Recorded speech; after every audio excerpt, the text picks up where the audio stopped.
Hello everyone, my name is Manish. मैं इस video पर बात करने वाला हूँ छत्तीसगढ़ बोर्ड परीक्षा 2023 कक्षा 12वीं विषय हिंदी सेट बी के बारे में बताने वाला हूँ। तो स्टूडेंट वीडियो को लाइक शेयर और यूट्यूब चैनल को सब्सक्राइब कर ले। तो आज के पेपर के बारे में डिस्कस करने वाला हूँ हिंदी सेट बी। समय था 3 घंटे का समय दिया गया था। पूर्णांक 80 अंकों का निर्देश, सभी प्रश्न हल करना अनिवार्य है। प्रश्न पत्र पर 3 खंड थे। क ख ग में बांटा गया था। खंड क में 2 प्रश्न है, 16 अंक निर्धारित है। खंड ख में 5 प्रश्न है, 4 प्रश्नों में विकल्प दिए गए। इस खंड में कुल 20 अंकों का प्रश्न है। फिर आरओ से 32 अंक के प्रश्न और वितान से 12 अंकों का प्रश्न पूछा गया था। तो वीडियो को प्रारंभ करते हैं। किस तरह से प्रश्न आया था, क्या विद्यार्थियों ने किस तरह से इसको बनाया, आप कमेंट बॉक्स पर अपना एक्सपीरियंस शेयर कर सकते हैं।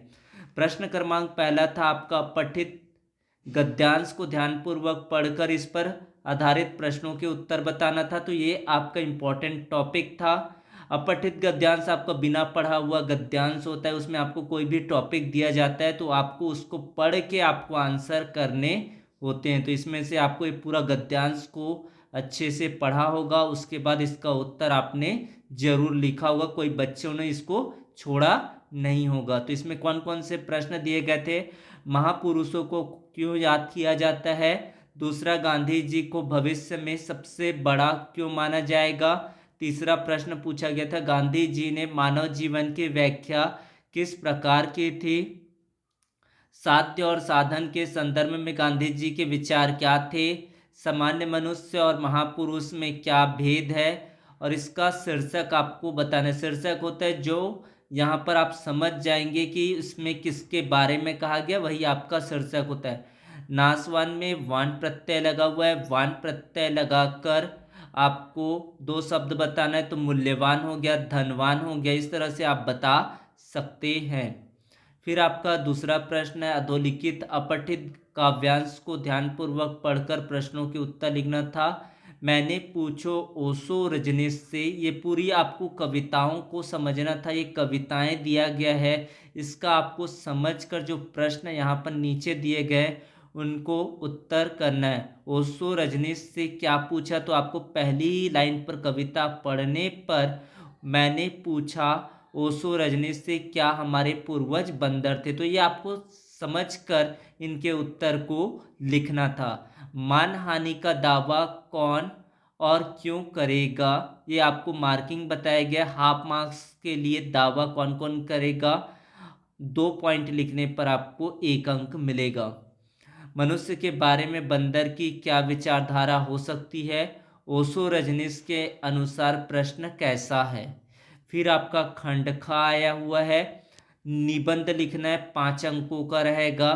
पर उपदेश कुशल बहुतेरे, ये पहला टॉपिक दिया गया था। फिर मेक इन इंडिया, वन रहेंगे हम रहेंगे, क्यों ना परहेज करें हम पॉलीथीन से। तो अधिकतर मोस्टली टॉपिक मैंने बता दिया था। कुटुंब ऐप को डाउनलोड नहीं किए हो तो डाउनलोड कर ले, वहाँ पर मैंने पूरा वहाँ पर आपको बताया था कि ये टॉपिक हो सकते थे जिसको आपको करके ये निबंध को कर सकते हैं। निबंध वैसे भी आपको सरल ही दिया गया था। उसके बाद अपने प्रदेश के मुख्यमंत्री को छत्तीसगढ़ के पारंपरिक खेलों को प्रोत्साहन करने और जागरूकता बढ़ाने हेतु छत्तीसगढ़िया ओलंपिक 2022-23 का आयोजन करवाने पर सरपंच की ओर से धन्यवाद ज्ञापित करते हुए एक पत्र लिखना है। या फिर आपको करना है, सड़क चौड़ीकरण के नाम पर पेड़ों की अंधाधुंध कटाई कर हरियाली को नुकसान पहुंचाया जा रहा है। ध्यानाकर्षण करते हुए दैनिक समाचार पत्र के संपादक को पत्र लिखिए। फिर आपका प्रश्नों के उत्तर आ जाता है। संक्षेप में आपको उत्तर करना है। क पर दिया गया संपादन के किसी एक सिद्धांत को लिखिए। क पर दिया गया है प्रिंट माध्यम के अंतर्गत आने वाले 2 माध्यमों का उल्लेख कीजिए। 1 अंक का ये प्रश्न है।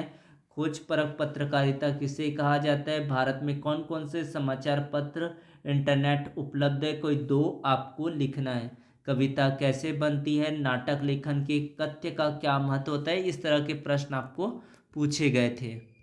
फिर आपका अगला है युवाओं में बढ़ते नशे की प्रवृत्ति। ये आलेख आपको क्वेश्चन बैंक से पूछा गया है। अध्ययन का आनंद पर फीचर लिखिए। फिर आपका है निम्नलिखित काव्यांश के आधारित प्रश्नों के उत्तर अपने शब्दों में लिखना है। फिर से आपको काव्यांश है तो काव्यांश को पढ़कर आपको उत्तर करना था। तो इस तरह से आपको यहाँ पर दिया गया है। जो पाठ के काव्यांश होता है वो पता चल जाता है कि किस तरह के क्वेश्चन पूछे जा सकते हैं। उषा से क्या तात्पर्य है? उषा का जादू कब टूटता है? ख पर पूछा गया है आकाश के लाल रंग की तुलना किस किस प्रकार से की गई है? चौका अभी गीला पड़ा है, कैसे चौका क्या है? तो ये दो दो अंक के प्रश्न पूछे गए थे।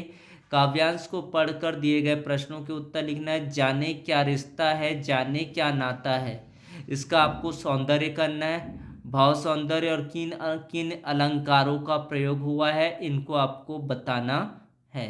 तो ये दो प्रश्न है। एक आपका आता है भाव सौंदर्य पर प्रश्न पूछा ही जाता है। फिर प्रश्न क्रमांक 10 में दो प्रश्न पूछा गया जो 3-3 अंकों का है। काव्य खंड के प्रश्न है। पतंगों के साथ साथ वे भी उड़ रहे हैं, बच्चों का उड़ान से कैसा संबंध बनता है? बादलों के आगमन से प्रकृति में होने वाले किन किन परिवर्तनों को कविता रेखांकित करती है? फिर आपको गद्यांश दिया गया, लेकिन ये पठित गद्यांश है, बाजार की जादू पाठ से लिया गया है। बाजार में एक जादू है, वह जादू आँख की राह का काम करता है से लेकर ये पूरा आपको वह जकड़ होगी। पहला प्रश्न यहाँ पर बाजार के जादू की तुलना किससे की गई है और क्यों? तो इसी में आपको उत्तर इसका मिल जाता है। बाजार में एक जादू है, वह जादू आँख की राह का काम करती है, वह रूप का जादू है, पर जैसे चुंबक का जादू लोहे पर ही चलता है वैसे ही इस जादू की भी मर्यादा है। जेब भरी है मन खाली हो, ऐसी हालत में जादू का असर खूब होता है। तो ये पूरा पढ़ोगे तो आपको समझ में आ जाता है। बाजार का जादू कब कब खूब चलता है? बाजार के जादू का असर उतरने पर क्या होता है? फिर आपको गद्य खंड से प्रश्नों का उत्तर पूछा गया है। पहलवान की ढोलक पाठ में कौन सी महामारी फैलने से गांव की दयनीय स्थिति को चित्रित किया गया है? जीवन के जद्दोह ने चार्ली के व्यक्तित्व को कैसे संपन्न बनाया? चार्ली की व्यक्तित्व की 3 विशेषताओं को लिखिए। जाति प्रथा भारतीय समाज में बेरोजगारी व भुखमरी का कारण बन रही है, क्या यह स्थिति आज भी है? दूर के ढोल सुहावने होते हैं क्योंकि उनकी कर्कशता दूर तक नहीं पहुंचती है, परंतु उसकी कर्कशता समीपस्थ लोगों को भी कटु प्रतीत नहीं होती है, क्यों? उसके बाद 13वां सिल्वर वेडिंग के आधार पर जो हुआ होगा वाक्य की आप कितनी अर्थ छवियां खोज सकते हैं? या फिर जो सिल्वर वेडिंग कहानी के आधार पर यशोधर बाबू के व्यक्तित्व की विशेषताएं लिखिए। सिंधु सभ्यता साधन संपन्न थी पर उसमें भव्यता का आडंबर नहीं था, कैसे? सिंधु सभ्यता की खूबी उनकी सौंदर्य बोध है जो राजपोषित या धर्म पोषित ना होकर समाज पोषित था। ऐसे क्यों कहा गया? जूस शीर्षक के औचित्य पर विचार करते हुए स्पष्ट करें कि यह शीर्षक तथा कथानायक की किसी केंद्रीय चारित्रिक विशेषताओं को उजागर करता है। तो इस तरह से आपके प्रश्न आए थे। कैसा लगा आज का पेपर, कैसा रहा, आप कमेंट बॉक्स पर ज़रूर बताएं। Thanks for watching, subscribe the channel. Thank you so much.